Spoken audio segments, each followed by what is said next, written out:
परम शांति बाबूजी। बाबूजी, आगे के वीडियो के कंटिन्यूशन में जो कि हम बात कर रहे थे कल कि फॉरगिवनेस मतलब माफ़ी मांगना और माफ़ करने से हमें जो फ़ायदा होते हैं उसकी हमने कल बात की।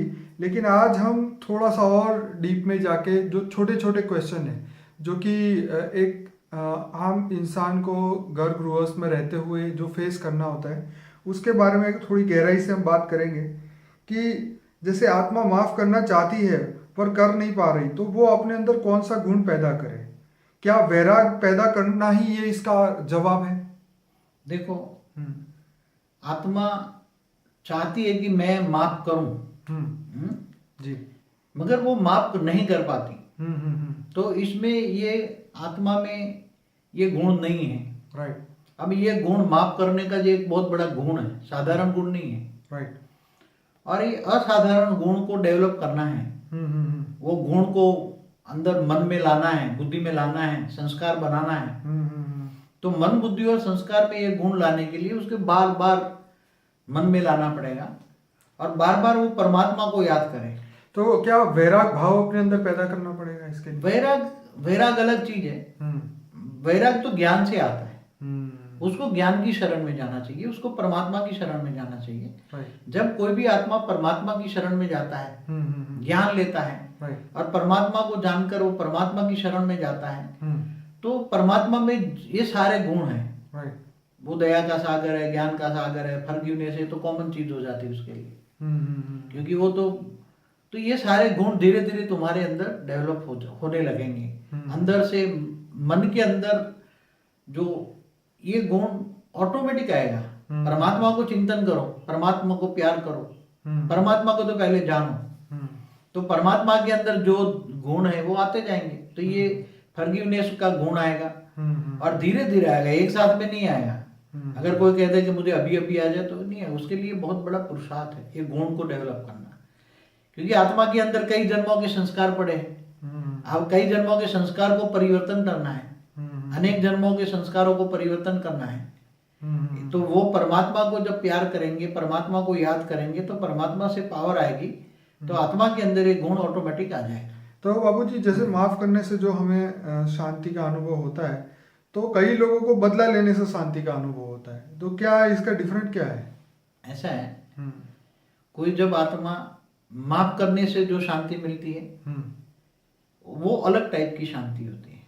उसको हम एकदम शांति का अनुभव होता है, उसका एकदम मन शांत हो जाता है और ओरा अच्छा बन जाता है, लोगों की पॉजिटिविटी आती है। और जो बदला लेकर शांति का अनुभव करता है, मैं समझता हूँ कि ये कोई असली शांति नहीं है, ये टेम्पररी शांति है। जो असुर होते हैं, लेकिन मैं मानता हूँ बाबूजी इसके साथ भय आ जाता है। जैसे हमने बदला लिया तो हमारे अंदर एक और भय पैदा हो गया कि अब ये मेरे से फिर से बदला लेगा, तो फिर मतलब जो शांति है वो खत्म हो जाएगी और सीधा भय शुरू हो जाएगा। मगर एक बात बता दो जी, ये कौन से प्रकार की शांति है? जैसे असुर होते हैं, असुर बदला लेते हैं ना। बिल्कुल। बाकी तो लोग लेट गो करते हैं, चलो जाने दो, कोई बात नहीं, जो होना था हो गया। भाग्य में लिखा था हो गया, वो दुर्भाग्य और नहीं बनाना है। बदला मतलब ये शांति का रास्ता है ना ये। तो ये जो बदला, वैर से जो बदला की शांति का अनुभव करते हैं, वो असुर लोग होते हैं। और उनको ये फिर अंदर से मन तो भले कहते हैं मैं शांति हूँ, अनुभव करता है, मगर मन और अशांत हो जाता है। क्यों? बोलता है कि आज मैंने उसको मारा है तो कल वो मेरे को मारने जरूर आएगा, क्योंकि वो भी सामने असुर है। तो असुर टकराते हैं ना। इसके अंदर एक और गहरी बात है कि दुखी होने वाला जो माफ नहीं करता, ठीक है, दुखी जो होता है बंदा वो माफ नहीं करता पर चुप रहता है। अब चुप रहने से दोनों पे क्या इफेक्ट होगा? क्योंकि उसने माफ तो किया नहीं है पर अपने अंदर ही मन में ही सोचता रहता है बार बार। देखो, जो साधारण आत्माएं हैं जिनमें माफ करने की शक्ति नहीं है, वो मन में चुप रहती हैं। जिनमें मन अशांत है, मन में अच्छी गुण नहीं है, नेगेटिविटी भरी है, तो अच्छे गुण नहीं है, तो मगर वो चुप रहता है। तो ये चुप, वास्तव में चुप वो शांति नहीं है। मन को जबरदस्ती चुप रखा गया क्या। और जिस दिन फिर मौका मिलता है तो सब कुछ पूरे 5 दिन का, हफ्ते का एक ही साथ में निकाल देता है। मगर ऐसी चुप रहने वाली आत्माएं जो है ना, वो जिस दिन बोलना शुरू कर देती है तो कई जन्मों का एक साथ में बोल देती है। हाँ वो तो बात ठीक है। अनेकों जन्मों का बोलना बाकी होता है ना, वो बोल देती है सामने वाली आत्माओं का। मतलब ये है कि अगर आप मुंह से ना बोलो लेकिन आप मन से भी बोलते रहो तो चुप रहना नहीं हुआ इसका मतलब। चुप का मतलब क्या होता है? चुप दो प्रकार का होता है। एक कोई सामने बहुत शक्तिशाली है, उसको देखकर चुप हो जाता है और बदला लेने के लिए नहीं सोचता, वो भी एक चुप है। जबरदस्ती चुप हो गया ना। मगर ये ज्ञान से ज्ञानी है और वो चुप हो जाता है, तो दोनों में डिफरेंस है ना। तो बापूजी आजकल बच्चों के अंदर स्कूलों में बहुत लड़ाइयाँ होती है कि एक एक एक बच्चा है बड़ा शांत है, 3-4 दिन तक कुछ बोलता नहीं, लेकिन 5वें दिन भी वो भी थकेगा और फिर सामने से वो भी हमला करेगा, लड़ेगा। तो ऐसे उनको क्या आप टिप्स देना चाहेंगे? देखो आजकल देखते हैं कि छोटे छोटे बच्चे गोलियां चलाते हैं स्कूल में। बिल्कुल सही बात है। अमेरिका में ज्यादातर देखा है, होता ही है। तो कई चल हर जगह अब होता रहता है। देखो तो ये पहले तो ये आता क्यों, ये सोचो तो।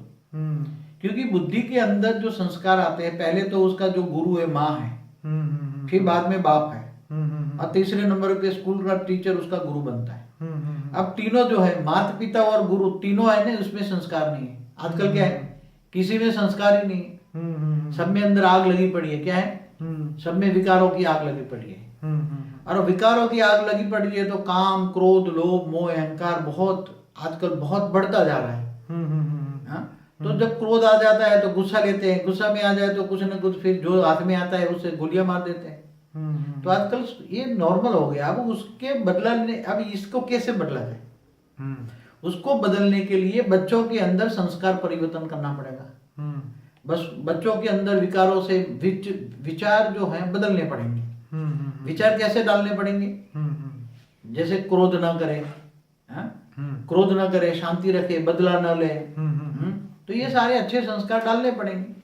अब जब अच्छे संस्कार ही किसी में, सारे संसार में किसी के पास अच्छे संस्कार ही नहीं है, तो तुम दूसरों को क्या एक्सपेक्ट करोगे? अगर टिप्स देना है तो ये है कि जो आज पहले माँ बाप सुधरे, पहले टिप्स माँ बाप के लिए है कि माँ बाप अच्छे संस्कार डेवलप करे कि बदला नहीं लेना है, बदल के दिखाना है। अपने बच्चों को भी सिखाएं, खुद भी सीखे, और काम क्रोध लोभ मोह अहंकार पर विजय पाए, और ये समझे, ज्ञान ले कि ये इन आंखों से जो दिखता है सब विनाशी है, और ये विनाशी चीजों के पीछे मोह करना अच्छा नहीं है। इसकी बजाय परमात्मा को याद करो, ज्ञान मार्ग में चलो, सभी धर्म नाथ जात से परे हो जाओ, सारे विश्व को एक कुटुंब समझो, एक परिवार समझो। आजकल तो धर्म के नाम पर अधर्म हो रहा है, तो सभी को पहले तो सबसे बड़ी टिप है, धर्मनाथ जा से परे हो जाओ, परमात्मा की सब संतान है, सब परमात्मा की संतान समझो, परमात्मा के बच्चे समझो। तो तुम एक दूसरों को दुख दोगे तो परमात्मा को दुख ही नहीं होगा, क्योंकि वो परमात्मा की संतान है। तो सबको आत्मा समझो, सभी में आत्मा है, परमात्मा का अंश है, इसलिए किसी को दुख न दो। ये सबसे बड़ी कॉमन सेंस की बात है। बाबूजी माफ करने से पहले और बाद में मन की और ओरा की क्या स्थिति होती है? देखो मन जब किसी को माफ करता है, उससे पहले मन जब अशांत होता है, जब मन अशांत होता है तो ओरा भी तुम्हारा, ओरा के अंदर नेगेटिविटी आएगी। जब तुम नेगेटिव सोचते हो, मन अशांत है, मन को शांति नहीं है, तो कौन सा कलर आएगा? ब्लैक कलर आएगा, ओरा का ब्लैक कलर आएगा। मन अशांत है तो ब्लैक कलर आएगा ना। जब व्हाइट, तुम शांत हो तो व्हाइट कलर आएगा, ओरा का तुम्हारा व्हाइट कलर हो जाएगा। मन अशांत होने से ब्लैक कलर आता है। पूरा तुम्हारा जो कॉस्मिक बॉडी है, जो क्या बोलते कारण शरीर, वो ब्लैक ओरा पैदा करती है। तो सूक्ष्म में ओरा है, और इसको माफ करने के बाद मन को शांति मिलती है। क्या होता है? मन को माफ कर दिया, चलो बहुत बड़ा मन बनाया, बहुत दिन सोचने के बाद मन को, तो ओरा में क्या उसका, तो मन जब माफ करता है तो मन की जो गति है बदल जाती है। पहले मन अशांत था, मन शांत हो गया। मन शांत होने से जो ओरा है धीरे धीरे ब्लैक से धीरे धीरे ब्लू आता है, ब्लू से धीरे धीरे ग्रीन में आता है, ग्रीन से धीरे धीरे व्हाइटनेस में आ जाता है। मन शांत होने से व्हाइट ओरा हो जाता है और मन की शांति मिलती है उसके अंदर। बापूजी आपने एक बार बताया था कि आत्मज्ञान और आत्म स्वरूप को प्राप्त करने के लिए उसको जो है माफ करना सीखना ही पड़ेगा, नहीं तो वो ऊपर के लेयर में नहीं जा पाएगा। मीन्स कि अपने अंदर जो अच्छी या बुरी जो मेमोरी पड़ी हुई है उसको ख़त्म करना पड़ेगा, तभी वो आत्मा जो है जब भी यहाँ से संसार से जब मुक्त होगी तब वो ऊपर के लेयर्स में जा पाएगी। देखो किसी भी आत्मा को आत्मज्ञान है, परमात्मा ज्ञान है, और उसको ऊपर में जाना है, उसको परम धाम में जाना है, समझो उसके परमात्मा के पास जाना है, परम धाम जाना है। तो उसको ज्ञान है कि मुझे ये जन्म मरण से चक्र से छूटने के लिए मुझे कर्म से अतीत बनना पड़ेगा, जिसको कर्मातीत अवस्था कहते हैं। सारे विकर्म विनाश करने पड़ेंगे। अब जब सारे विकर्म विनाश करने हैं तो फिर जो उसके सामने जब जन्म मरण के चक्र से जो किए हुए जो विकर्म आएंगे, पाप आएंगे, तो वो उसको पता है कि मेरे सामने जो भी कर्म आए हैं, जो पाप मैंने किया है, वही मेरा कर्मों का हिसाब किताब सामने विकर्म के सामने आया है। तो वो ज्ञानी आत्मा है। ज्ञानी आत्मा है तो वो सब देख, मतलब मन को शांत रखेगा। चाहे कोई गोली मारने आ जाए, मगर वो मन को शांत रखकर पॉजिटिव ओरा क्रिएट करेगा, परमात्मा की याद में रहेगा, योगी बनेगा, तो उसको ओरा फैलते फैलते वो दूर बैठा है, उसको पॉजिटिव वाइब्रेशन फैलेगा।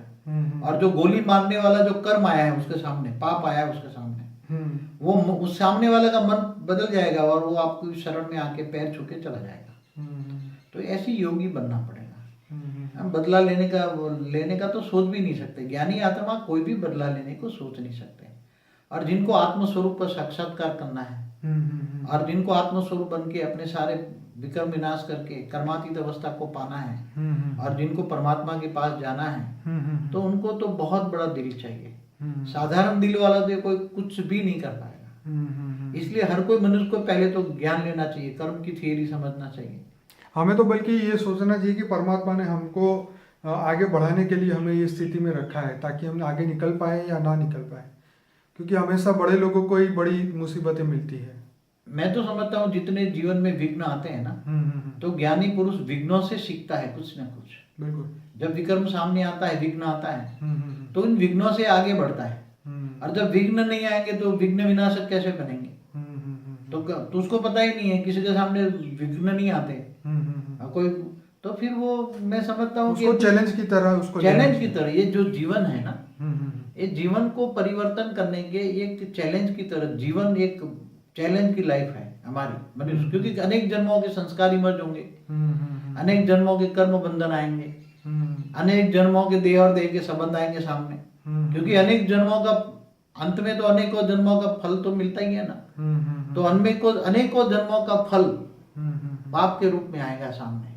और जब तुम ज्ञानी बनते हो तो ज्ञान स्वरूप धारण करने की इच्छा होती है, मगर तुम्हारा विकर्म तुम्हें ज्ञान स्वरूप बनने नहीं देता, आत्म स्वरूप की अनुभूति करने नहीं देता, दिव्य स्वरूप की अनुभूति नहीं करने देता।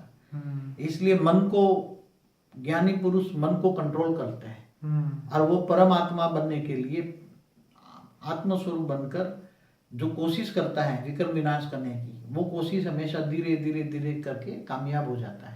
मतलब वो प्रैक्टिस बढ़ानी चाहिए, बहुत प्रैक्टिस लाइफ में हमेशा याद रहे कि जो मेरे, जैसे कृष्ण ने भी गीता में बोला है कि हे अर्जुन, तू अपने मन के ऊपर 2 तलवारों से प्रहार कर, एक तो ज्ञान की तलवार और दूसरी प्रैक्टिस की तलवार। उसी ज्ञान को बार बार प्रैक्टिस में लाओ और उसी मन को जैसे वो 1 सेकंड सोचे तुरंत उसको वहीं रोक दे। देखो गीता में भगवान कृष्ण ने जो कहा है अर्जुन को, वो तो बहुत अच्छी बात कही है। क्योंकि अर्जुन जब देह और देह के संबंध में सामने खड़ा है, गुरु खड़ा है, भीष्म पितामह, ताता खड़ा है, ताश्री खड़े, ये खड़े सब, तो उसको मन के अंदर विनाश उसका नहीं करना चाहता, वह युद्ध करना नहीं चाहता, क्योंकि देह और देह के संबंध है। इसलिए पहले ही उसको बोला कि ये तू देह और देह के संबंध भूल जा, क्योंकि ये जो तेरे सामने खड़े हैं वो जिंदा लाशें हैं। क्या है? क्यों जिंदा लाशें बोला भगवान ने? क्योंकि वो असत्य के साथ खड़े हैं। राइट। और जो असत्य के साथ खड़े हैं वो असत्य कर्म करने बराबर ही तुल्य है। इसलिए तो जो असत्य कर्म करते हैं, असत्य को साथ दे रहे हैं, असत्य को सहयोग दे रहे हैं, वो जिंदा लाशें माना जानवर तो अच्छा है ना, जानवर को तो ज्ञान नहीं है ना, तो जानवर से भी बदतर है ना, उसको क्या कहेंगे? तो भगवान ने क्या कहा? जिंदा लाश है तो उसको मार डाल। अगर तू नहीं मारेगा तो उसके कारण जो दुनिया को दुख दर्द मिलेगा वो तेरे खाते में जाएगा, तेरा विकर्म बनेगा। उन्होंने तो ये भी कहा था ना कि वो तू नहीं मारेगा तो वो तुझे मार देंगे। हाँ, तो वो मार देंगे ना। तो अगर तू मर जाएगा तो दुनिया पर उनका राज आएगा, तो दुनिया त्राहिमाम हो जाएगी। तो ये कर्म की थियरी है कि जो असत्य की राह पर चलने वाला, भगवान कृष्ण ने तो ये कहा जो हटता है उसको हट डालो, कोई पाप नहीं है। जो पापी है उसको मार डालो, उसको कोई पाप नहीं लगता।